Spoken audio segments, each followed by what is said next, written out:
Так, менің дауысым анық естіліп тұр деген үміттемін. Дәл қазір ең бірінші біз субтайтл edit деген бағдарлама, яғни кірген кезіңізде міне түкті түсініксіз болып тұрады.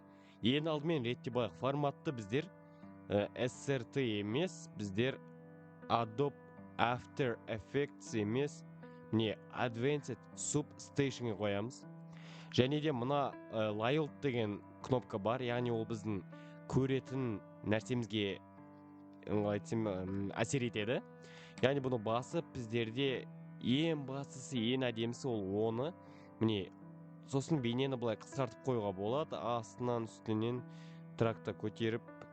Және де бізде аударған кезде үнемі маңыздысы бізде қазір көрсетемін файл open, және де біз жаңағы субтитр, бұл жердегі барлық субтитр емес, бізде мысалы дәл қазір бізде қайсысын аударсақ болады. Мысалы Castlevania деген дорама деп аниме. Ең бірінші міне бұны ең маңызды нәрсесі MKV файл. Үнемі MKV файлды қосымша субтитрлар жүреді. Міне көріп тұрғандарыңыздай мына жерде неше түрлі субтитр тұр. Бұның бірі орысша, мына жерде жапоншасы да бар. Ара деген арабша ау деймін, қателеспесем, білмеймін, бірақ міне English негізі аударған кезде ағылшын тілінен, немесе егер орысша жақсы білем десеңіз, орысшадан аударғаныңыз абзалырақ болады.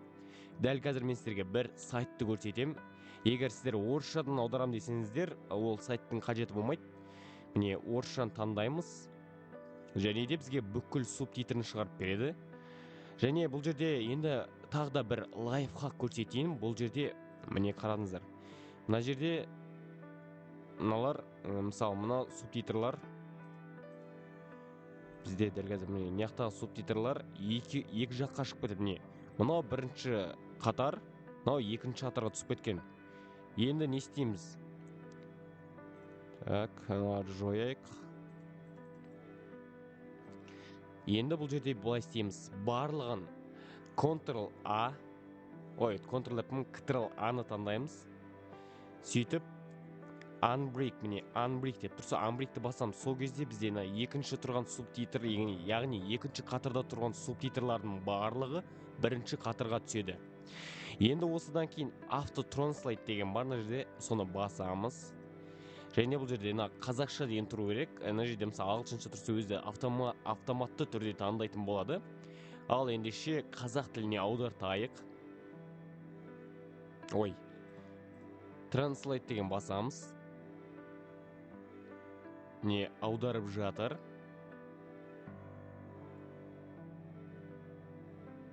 Міне 243 субтитр. Енді бұл жерде қарап отырып аударсақ болады. Егер сіздер орыс тілін білсеңіздер, осылай қарап отырып аударсаңыздар. Бірақ кейде енді орысшан жетпей қалуы мүмкін. Сол кезде мен сіздерге ұсынатын бір сайтымның бірі, ол осы Gloss деген сайт, немесе мынау Gloss Translate'ның өзінің сайты, немесе мына жерде Gloss қана емес, яғни жаңа автоаудармада тұрады, және Gloss'тағы аудармада тұрады. Яғни бітеміз. Жаңағы біз аударып атқанымызға кіреміз. Бұл жерде мынау жарайды, бұл қала берсін, бұл да қала берсін. Міне. Я думал, что должен бороться со злом. Мне казалось, в этом суть. Енді бұл жерде мен зұлымдықпен күресім керек деп ойладым. Мен бұл мәселеде ойладым. Керек деп ойладым деген құлаққа сыйымсыз. Сондықтан бірінші наны аламыз да, яғни наны көшіріп аламыз. Оны Ctrl плюс S деген. S дегенде ағылшынша S емес анау. С кәдімгі қазақша С бар ғой, сол сияқты жазылып тұратын. Яғни ол жерде К, сол С-ны аламыз. Одан кейін барып жаңағы сайтқа саламыз. Бұл қазір енді аудармасын шығартайық. Міне мен зұлымдықпен күресім керек деп ойладым. Мен бұл мәселеде ойладым. Міне көрдіңіздер ме? Бұл жаңағы автоаударма. Енді мынаны көрейік. Мен зұлымдықпен күресу керек деп ойладым. Менің ойымша, осының мәні осы. Дегенде бұның өзі енді толыққанды мағыналығы аудармайды. Бірақ сонда да жаңағы субтитрға өтеміз, және қазақшаға қоямыз. Және осы жерде осының мәні деген орнына біз мұның деп өзгертейік. Мұның мәні осы. Енді келесі. Құдай-ау, біз неге әр нәрседен дауласуымыз керек? Боже, но почему надо обо всем спорить? Енді бұл енді мән мағынасы келіп тұр, бірақ сонда да былай көре салайық. Кеттік. Құдай-ау, біз неге әр нәрседе дауласуымыз керек? Құдай-ау, неге әр нәрсені талқылау керек? Боже, но почему надо обо всем спорить? Неге барлығын, яғни бұл жерде маңызды сөз всем, барлығы. Бұл жерде барлығы деген нәрсе жоқ, әр нәрсе деген келеді енді мағынасы. Жарайды, сондықтан мынау кішкене абзалырақ секілді көрінеді маған. Талқылау. Яғни спорить это талқылау немесе дауласу деген кішкене дауласу, ұрысу дегенге келеді. Сондықтан талқылау деген қалдырайық. Және де біздер субтитр сатқан кезде мынау қызыл жанып тұр, неге? Енді ойлап қолыңыздар мүмкін ғой, не үшін қызыл жанып тұр деген сияқты. Сондықтан мына жерде аламыз және нүктеден кейін, үтірден кейін екінші қатарға түсіріп жібереміз. Сонда бұл бейнеде қазір бейнені де көтеріп қойып кішкене көрініп тұрсын. Бейнеде астына түсті. Енді бірақ оны қызыл қылып қалдырып кете берсеңіз, осындай болып қалады . Ал жаңағы таңдасақ, астына түседі. Осындай. Және де бұл жерде бұл текстарды үлкейтіп күшейтуге болады, оны кейінірек айтатын болам. Маңыздысы бізде бүгінгі осы, айтпақшы, ағылшыншасын қалай аударамыз енді? Сақтамаймыз, ағылшыншасын былай аударамыз. Бірінші мына жерде ағылшыншасын тауып алайық, жаңа астына тұрған еді. English. Окей, басамыз, ағылшыншасы ашылсын. Және де ағылшыншада бізде мына сайт көмектеседі. Өте мәнді мағыналы қылып аударады. Резонет перевод тексті. Осы сайт өте керемет аударады. Мына сайтқа сөзім жоқ. Өте тиянақты ойдың бәрін жеткізіп аударады. Ал кеттік ендеше бірінші жаңағыдай unbreak етейік. Және де автотранслейт етейік. Яғни аударайық қазақ тіліне. Бұны неге қайта-қайта істеп жатыр деп ойлап қалмаңыздар. Аударылды. Ал енді кеттік. Мен зұлымдықпен күресуім керек деп ойладым. Бұл барлық мәселе деп ойладым. Енді бұл жерде сәл-пәл көрдіңіздер, ағылшыннан аударған өзіне сәл-пәл мән мағынасы өзгерді. Жаңа мен бұл мәселе деп ойладым деп тұрды. Ал енді кеттік. Осыны аламыз, жаңағыдай копировать етеміз. Және де осы жерге саламыз. Енді осы жерге қараңыздар. Я думал, что должен бороться со злом. Я думал, что в этом весь смысл. Көрдіңіздер ма, жаңағы жақсылап тұрып аударып берді мән мағынасы. Енді осы жерге салайық. Мен зұлымдықпен күресу керек деп ойладым. Мен осының мәнісі осында деп ойладым. Сәл-пәл мағынасы сәл келіп тұр, бірақ басқаша, көрдіңіздер ма? Мен зұлымдықпен күресуім керек деп ойладым. Мен бұл барлық мәселе деп ойладым.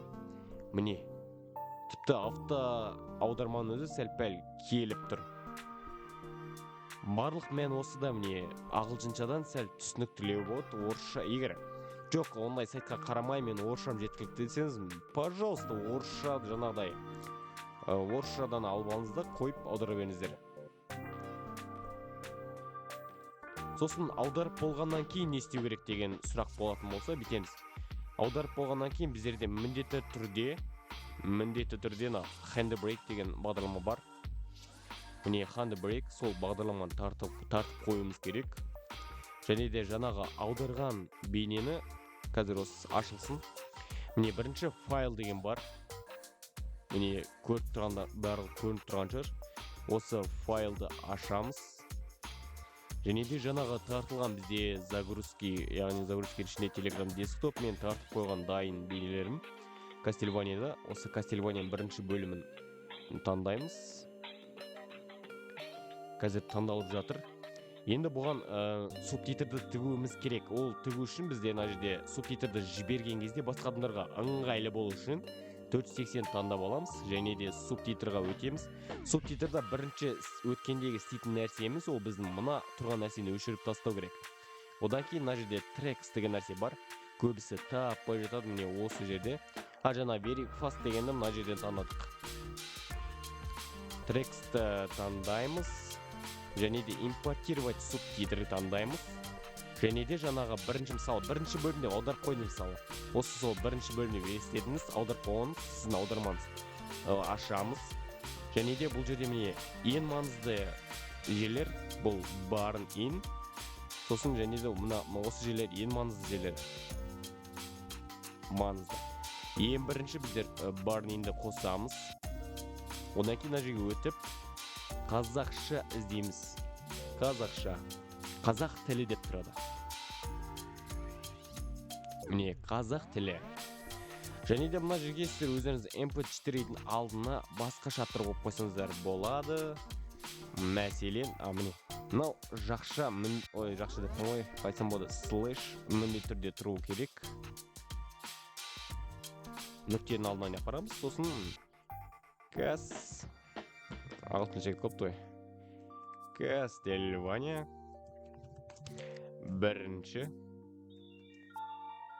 бір деп қойсаңыздар болады немесе бөлім деп жазып қойсаңыздар болады және осыдан кейін сіздер кодированиені басасыздар кодированиені басқаннан кейін бар ол сіздердің галереяларыңызда міне дәл қазір біздер мысалы Нордос сосын видеос деген жерге сақтап жатырмыз негізі Handbrake автоматты түрде ол видео деген таңдайды яғни сіздер Handbrake жасап болғаннан кейін қайда кетті ол бейне деп іздемеу үшін мен бірден айта кетейін ол кез келген компьютерге кіріңіздер не бос проводникке кіре беріңіздер бәрібір мына жерде загрузки арасында міне бейне деген видео яғни видео деген бізде папка тұрады осы бейнені ашамыз осы жерде сіздің аударған субтитры жаңағы қалай айтсам болады Handbrake'тен шығарған бейнеңіз осының арасында тұрады мына жерде енді сіздерде болуы да мүмкін осы жерде тұрады міне барлық мәні осында егер тағы да сұрақтарыңыз болса қазір осы комментарий жазып кетіңіздер ал ендеше сіздерге үйретуге тырысқан Казани мен басты қалаушысы Нордос